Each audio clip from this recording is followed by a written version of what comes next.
Bapak Firly sebagai Ketua Komisi Pemberantasan Korupsi dan para narasumber yang lain, dan ada Pak Susi, Menko Perekonomian, juga Pak Pahala, teman saya kerja. Saya ingin menyampaikan menjawab beberapa pertanyaan tadi mengenai kok kita membaik tapi kok turun ranking gitu. Tadi juga dengan Pak Ketua, Pak Firly. Sebenarnya fungsinya ini kan KPK ini ada 3 kalau tidak clear ya. Tadi perbaikan sistem, kemudian pencegahan, penindakan itu terakhir. Saya ulangi ya, penindakan itu terakhir. Tapi kita semua ini pengen lihatnya itu penindakan aja, senang drama gitu. Padahal yang dilakukan KPK sekarang menurut saya sangat banyak. Tidak banyak yang tahu bagaimana program yang kita buat sekarang, digitalisasi di pelabuhan, digitalisasi Simbara, digitalisasi hampir semua, itu menghemat mungkin ratusan triliun. Nah, jadi sebenarnya fungsi pencegahannya sudah bagus. Fungsi penindakan ini, ya kalau makin kecil kan karena pencegahan bagus kan penindakan jadi berkurang. Jadi jangan drama-drama saja yang mesti dilihat. Saya ingin pencerahan saja kepada teman-teman sekalian, supaya kita melihat masalah itu holistik. Jadi jangan didramatisir. Saya dengan Pak Pahala ini yang banyak kerja, kami membangun sistem seperti pelabuhan ini. Pelabuhan ini sekarang efisiensinya tinggi. Dari dulu kami mulai itu hampir 23,9% kos orang datang ke pelabuhan. Sekarang kira-kira 16%. Jadi sebenarnya hampir 8% perbaikan selama tahun 2019 ya, sampai di sekarang ini. Itu angka menghematan triliunan rupiah. Tapi yang menjadi masalah kita, saya udah siapin bahannya sih, tapi saya ngomong aja karena yang saya ingat saya ngomong biar lebih enak gitu. Jadi kalau data-datanya tidak terlalu akurat, ya nanti lihat aja di slide-nya. Sebenarnya adalah jumlah pelabuhan kita banyak sekali. Kita memang ada 34 pelabuhan target kita sebenarnya. Target kita itu ada 34 pelabuhan yang mau kita dan itu sekarang berjalan dengan bagus. Tapi kita kalau dilihat dengan pelabuhan-pelabuhan kecil, tempat penyeludupan itu yang kita tobat-tobat. Ada 1000 sekian pelabuhan lain. Jadi repotnya di pengamat-pengamat ini lihat membandingkan pelabuhan dengan satu, misalnya dengan Singapura, dengan Malaysia cuma sekian, yang nggak akan ketemu. Jadi kita lihat dengan jernih. Itu sebenarnya karantina, kita satukan sekarang karantina. Ya, karantina itu banyak yang nggak suka karantina disatukan. Ini Pak Pahala bilang sama saya, Pak Menko, ini nggak bikin lapor jadi sekarang ya. Mudah-mudahan segera karantina terpusat itu satu, sehingga juga mengurangi kebocoran. Jadi persoalan kita memang ini seperti tadi misalnya ada 5, berapa juta ton nikel penyeludupan. Pak Firly beritahu saya, udah tahu ini Pak, memang saya udah bilang, usut daripada sumbernya, itu tidak susah. Sumber susahnya di mana, siapa yang menerima, siapa yang mengirim, kapalnya apa, berangkat dari mana, ya kita trace. Sekarang dengan digitalisasi tidak ada yang tidak bisa di-trace. Tidak ada yang bisa di-trace. Satgas Laut kita sudah buat untuk tadi penyeludupan, karena negara kita ini jangan lupa negara kepulauan terbesar di dunia. Di Batam saja, di samping kita sudah mengurangi pelabuhan tuh Pak Pahala ya. Kita minta cuma di pelabuhan di Batam itu cuma berapa? Karena pelabuhan kecil-kecil itu juga sumber penyeludupan. Nah kalau Anda lihat slide ini sekarang setelah vakum 5 tahun, Logistic Performance Index kita kembali dirilis oleh World Bank. Saya akan undang nanti World Bank. Saya mau tanya, di mana kelemahan kita supaya kita tahu diperbaikin. Jangan dibilang aja kita tiba-tiba turun 17 peringkat dari berapa? Dari 43 jadi 66. Di mana? Tell me. Kita harus transparan semua. We have done this. Kau cari di mana? Nah, hasil Logistic Performance ini, indeks ini saya kira sudah ada di sana, Anda bisa baca, sini Singapura, peringkat pertama dan sebagainya. Saya pun terus terang bukan apa-apa ya, saya nggak fair juga dong, kamu nilai satu pelabuhan dengan 1000 pelabuhan, ya katakanlah 34 atau 116 pelabuhan, kita angkanya banyak nih, tergantung strata tingkatan daripada kualitas pelabuhannya. Kalau 34 pelabuhan, 116 pelabuhan, tambah lagi sampai 1000 pelabuhan, ya susah membandingkannya. Kemudian skor 6 dimensi logistik performance index yang ada ini seperti ini, memang dibuat ini, ada penurunan-penurunan. Tapi nanti kita periksa, kita juga tidak menutup diri terhadap kritik, tapi yang jelas cost itu kita berhasil menurunkan dengan digitalisasi yang kita canangkan waktu COVID masih ya. Pelindo ada di sini nih. Jadi kita lakukan itu sehingga efisiensi di dalam pelabuhan sekarang kecepatannya jauh lebih cepat. Kalau ini kita lihat, jadi dari 23, sekian persen sekarang turun menjadi sampai 16%. Jadi itu angka hampir 8% itu saya kira angka yang cukup lumayan bagus buat kita. Kemudian peringkat logistik performance index Indonesia, ini kita lihat meskipun saat ini pelabuhan di Indonesia termasuk dalam 20 besar terbaik, ingat ini, kita tuh 20 besar terbaik di dunia. Jadi ada paradoks di laporan ini. Tapi oke, kita terima aja. Nanti saya akan undang World Bank, saya mau tanya sama Ibu Satu, di mana salah kami, apa yang harus kami perbaikin. Ya kita tidak boleh menutup diri kalau harus ada perbaikan. Jadi kita juga tidak perlu kecil hati mengenai itu. Di antara negara-negara ASEAN, peringkat logistik performance index kita ada seperti ini. Yang tertinggi Singapura. Ya Singapura tertinggi, jumlah penduduknya 6 juta, pelabuhannya cuma 1, ya relatif pasti oke lah. Jadi saya juga tidak setuju kalau orang membandingkan tidak apple to apple, ya kita harus bandingkan apple to apple juga, apa yang terjadi. Jadi saya kira perlu untuk kita semua ketahui. Kemudian optimalisasi digitalisasi sektor logistik. Ini digitalisasi ini menurut saya langkah yang dibuat pemerintah yang luar biasa. Jadi sebenarnya ada 6 pilar ekonomi kita. Satu adalah downstreaming industry, itu bagaimana kemarin saya menerima USTR dari Amerika. Saya jelaskan di slide saya itu nggak ada ya, bisa ditampilkan slide saya digitalisasi yang kemarin slide yang 6 ekonomi itu. Jadi saya jelaskan bahwa digitalisasi satu, downstreaming satu, 2 digitalisasi. Digitalisasi kita tuh sangat sukses, ya sangat sukses, dan itu menurunkan sekarang tadi kerjaan KPK untuk OTT itu. Kenapa? Itu kerjanya KPK juga kok. Jangan salah, jangan dipikir kerjaan saya hanya mengkoordinasikan. KPK, Pak Pahala itu yang sering ke kantor saya dan membangun tim untuk tadi digitalisasi, sehingga dengan e-katalog kita hampir tidak ada korupsi karena gara-gara pembelian, gara-gara tadi kursi, yes.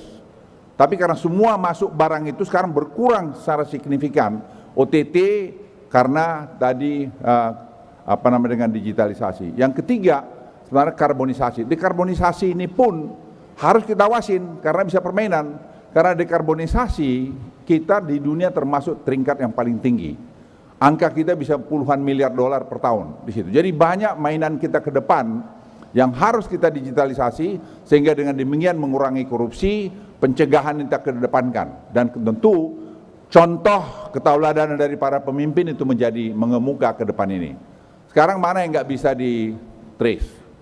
Kalau bisa di-trace, di-audit, mestinya itu turun semua masalah-masalah tadi. Yang keempat tadi masalah dana desa, yang kelima tadi masalah konektivitas, yang terakhir tadi masalah pendidikan. Jadi ini sebenarnya 6 pilar ini itu yang membuat Indonesia seperti sekarang ini. Dan ini harus terus dikerjakan. Karena ini tidak akan never ending proses. Karena kita tadi downstreaming industry, ini kan baru satu nikel. Masih ada tadi tin, masih ada bauxite, masih ada copper, masih ada tadi palm oil, masih ada seaweed, masih banyak gas kita punya gas ternyata besar. Gas ini downstream, kenapa kita mesti ekspor LNG? Nanti kita bawa lagi LPG. Ya bikin aja dalam negeri. Dan bisa, dan sekarang itu sedang kita kerjakan. Jadi kalau semua yang tadi saya cerita itu, kita bikin downstreamingnya, kita temukan, ini negara pasti negara yang hebat sekali. Hanya satu saja baru nikel ore, kemarin saya bilang sama USTR, look, kita tuh yang ban itu hanya ore-nya, tapi turunannya pada prekursor, katot segala macam silakan. Dia baru ngerti. Bayangin negara sebesar Amerika, ya ini yang saya jelaskan kemarin kepada kepada USTR Amerika, saya bilang, look, industrialisasi, terus digitalisasi, interconnection, terus ekonomi, dana desa, decarbonization, education. Itu yang kami lakukan. Kemudian slide berikutnya, saya tunjukkan. Ya, ini, dulu kami ekspor ini. Sekarang kami lakukan ini sudah. Kami sudah sampai di sana, sampai di sini, hampir di sini. Tahun 2025 kami, 24 kami akan produksi ini. Ini yang membuat Indonesia itu hebat. Mundur sebagai, next slide, sebelum slide ini, ya ini. Ini digitalisasi nih, saya bilang sama USTR, yang membuat Indonesia itu beda. Dan saya di Afrika kemarin, 3 kepala negara yang saya temukan, semua mereka ambil ini untuk menjadi bahan kampanye mereka. Saya bilang Presiden Jokowi mau industrialization, digitalization, interconnection, economic distribution, decarbonization, dan education. That's the all we can do. Yang membuat satu negara bagus. Tapi tanpa ini, digitalisasi nggak akan jadi. Itu yang sekarang KPK kerjakan bersama-sama kami. Jadi orang nggak banyak tahu, semua senangnya itu hanya nangkap. Enggak, saya setuju nangkap itu.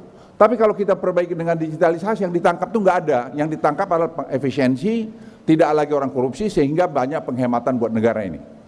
Itu yang, dan itu akan membuat kita tambah baik. Karena pada dasarnya, manusia itu juga punya sifat jelek. Kalau ada peluang dia mau curi, dia curi juga. Ya, next slide. Next slide. Next slide. Ya, ini Bapak-bapak Ibu sekalian. Saya jelaskan sama USTR kemarin, dulu kami ini ekspor semua. Sekarang kami ban, kami buat ini semua sekarang. Dampaknya ini saya bilang. Dulu kami cuma dapat 2,1 miliar dolar, sekarang kami dapat 33 miliar dolar setelah 6 tahun. Itu Indonesia. Jadi untuk generasi Indonesia yang ke depan, industrialisasi itu tidak boleh berhenti. Digitalisasi itu tidak boleh berhenti. Ini salah satu yang dikerjakan KPK. Ya, saya senang karena Pak Hala ini ada di sini, tapi Pak Hala ini udah kelamaan juga di sini nih Pak. Mesti dipromosikan ini, karena sudah banyak kali karyanya nih. Saya sampai bilang ke Presiden, Pak, pokoknya kita dorong dia. Karena menurut saya harus cari orang-orang seperti Pak Hala yang berani. Ya, bahwa semua belum sempurna, yes. Tapi jangan hanya bilang nangkap aja. Saya bilang kampungan itu menurut saya. Saya setuju ada yang ditangkap, tapi kalau makin kecil ditangkap karena tadi digitalisasi, kenapa tidak? Nah, ini Anda lihat semua ini. Pasti ada penyelundupan. Kita bikin task force laut. Tapi yang paling penting sekarang dengan Simbara, ini kerjanya Pak Pahala, Simbara, next slide. Nah, ini kita bangun ekosistem untuk tadi menghindarin korupsi tadi. Ekosistem bukan tadi satu-satu industri, tapi semua dari mulai bahan mentahnya, terus dari tadi hydropowernya, green energinya, membangun ini sampai pada industri ini. Nah, semua didigitalisasikan supaya kita ini jangan ada korupsi. Next slide. Ya, ini yang sekarang kita mau. Ini masih banyak. Nah, ini kerjanya Pak KPK. Bagaimana semua ini digitalisasi? Kalau enggak, ini korupsi berjamaah nanti ini. Tapi kalau ini sekarang dengan dibuat begini, maka batu bara dari mulai produksinya, di perdagangannya, di bea cukainya, di sasaran akhirnya, itu angkanya harus sama dengan digitalisasi tadi. Next. Ya, next. Ya, ini sekarang, lihat ini tadi, poverty menurun, ini menurun. Gini rasio kita tambah baik. Next slide. Nah, ini angka-angka kita. Di mana sekarang 38 bulan berturut-turut sepanjang sejarah Republik Indonesia, kita positif ekspornya. Karena digitalisasi, karena tadi downstreaming industry. Ini. Kita dulu lihat, trade balance itu dengan Cina, dulu selalu kita negatif. 2 tahun terakhir kita surplus. Berapa saya bilang sama USTR kemarin, how many countries experience this one? Very few, dia bilang. Salah satu dari yang jarang itu Indonesia. Karena account kita dulu selalu negatif, sekarang positif. Kenapa? Itu semua efisiensi. Jadi buah daripada yang dilakukan KPK, menurut hemat saya, dalam penanganan tadi efisiensi, korupsi dengan digitalisasi itu jalan. Bahwa tadi pelabuhan ini masih ada di sana sih. Saya kira kita balik ke slide ini. Jadi optimalisasi perbaikan regulasi menurut saya, next slide, itu perlu kita lakukan. Dari penataan tenaga kerja bongkar muat, saya pikir slide 6 ya, ini perlu kita lakukan ya, ini supaya efisien. Kemudian penyelenggaraan karantina, ini karantina terpadu kita buat terintegrasi dan sekarang kita finalkan, dan itu pekerjaan yang nggak gampang ya, dan saya minta KPK terlibat lagi di sana. Jadi KPK ini dalam fungsi pencegahannya itu sangat-sangat penting. Kemudian tentu ada penyesuaian regulasi dan segala macam di sini. Dan sebagai penutup, Bapak Ibu sekalian, Pak Ketua, saya berharap Stranas PK ini dapat menjadi fasilitator terkait hasil rilis dari World Bank ini. Jadi nanti waktu World Bank saya undang, saya berharap nanti Pak Firly kalau boleh hadir atau Pak Pahala untuk tadi kita sama-sama lihat apa yang harus kita lakukan lagi. Kita senangkan kalau ada yang memberikan masukan ke kita. Saya berharap pemerintah dan stakeholder logistik di pelabuhan bersama-sama berdiskusi, dan saya minta Pak Ketua Kepala Pelindo nanti kalian supaya juga lihat, karena apa yang dibuat oleh Pelindo di Priok, saya lihat, saya pergi di war room-nya itu sudah sangat baik. Jadi tinggal kita sekarang tenaga kerja kan berapa ya, dwelling time-nya berapa? 3 hari sudah. Jadi seperti dulu yang ribut-ributkan itu sekarang sudah sangat cepat sekali, karena dengan digitalisasi ini saya kira sudah berjalan dengan baik. Saya juga berharap dengan diskusi ini akan ada masukan lagi perbaikan ekosistem logistik. Ada Pak Susi di sini, saya pikir kita akan bisa lakukan bersama-sama. Saya harap semua hadirin memahami bekerjasama dengan pemerintah, pelabuhan dan pelabuhan udara. Jadi kita mimpi, kita pengen sekarang mengintegrasikan semua sistem ini. Jadi darat, laut maupun udara. Ya, jadi semua ini jadi satu ekosistem yang jalan. Nah, jadi sistem pemerintahan berbasis elektronik juga sekarang sedang kami finalisasikan. Karena dengan demikian, ini saya pikir kalau dalam 2 tahun ke depan, ini saya kira Indonesia akan sangat efisien.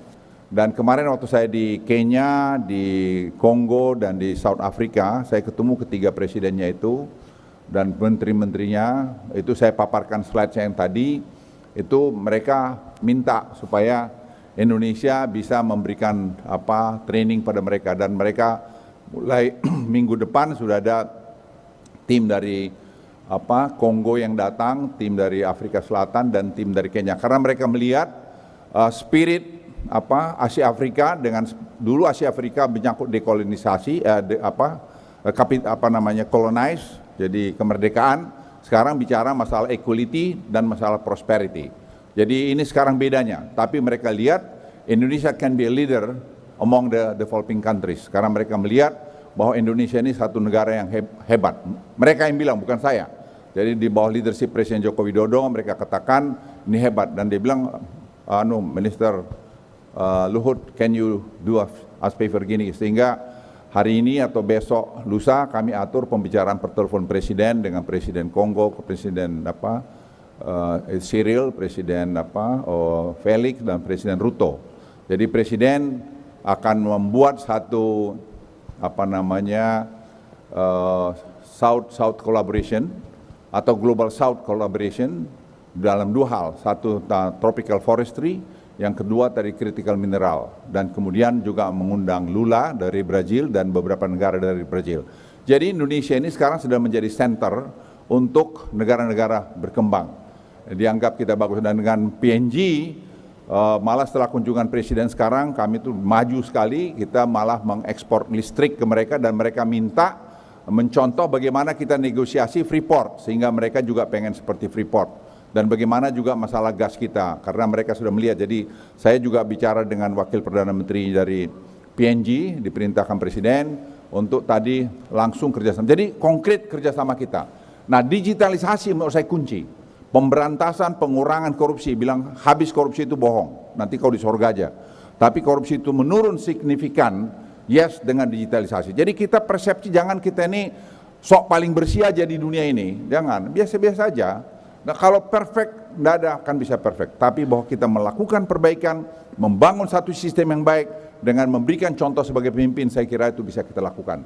Ini saja dari saya, panjang lebar sedikit. Terima kasih. Wassalamualaikum warahmatullahi wabarakatuh. Waalaikumsalam warahmatullahi wabarakatuh. Terima kasih banyak Bapak Luhut Binsar Panjaitan sudah memberikan paparan dan memberikan semangat. Yang saya highlight dari